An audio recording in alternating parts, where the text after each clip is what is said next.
onsinze kagobako omulungi mazima tunula keno.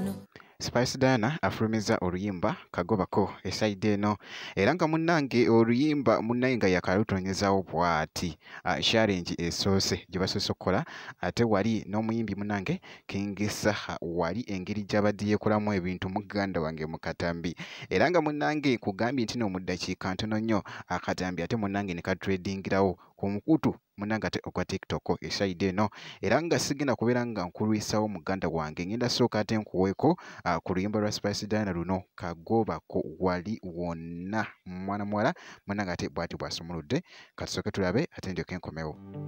Onsinze kagobako omulungi mazima tunula keno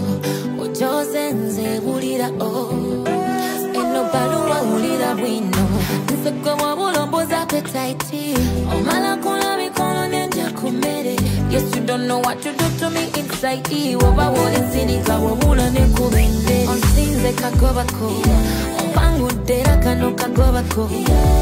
tolumya nnyo kagobako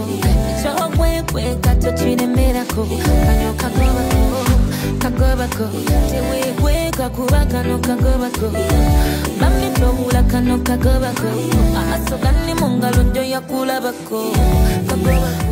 Naye nga omulengedde munange omuyimbi King Saha esaide eri abadde anyumidde munange ekkanzu bitya wali wonna ate gubadde muzigo omwerere ne mwana mwana no naye abadde yeesaza ebikumba era nga wobirengera ate wali munange ate okujjayo ate munange wali challenge yaabwe esobole munange ate okutuuka ku mutindo oba okunyuma obulungi bwe kityo no munange ate bwe kitambudde era nga Spice Diana munange lwe luyimba ate lwasumuludde olupya kati essaawa yakakati muganda wange esaide eno era nga munange lwasumuludde mwana muwala ate omuyimbi munange ate Spice Diana era nga bwe nti munange ate bwe mucekinzeko wali ne mwana mulenzi munange ate King Saha kakasa nti nno osubscribinga obeera nga tonaba video osobola ogimpya like nakyo kibeera kitambuya ddala bulungi nnyo ngenda kubeera nga nkomawo ate maaso eyo katono nnyo bwe kiti.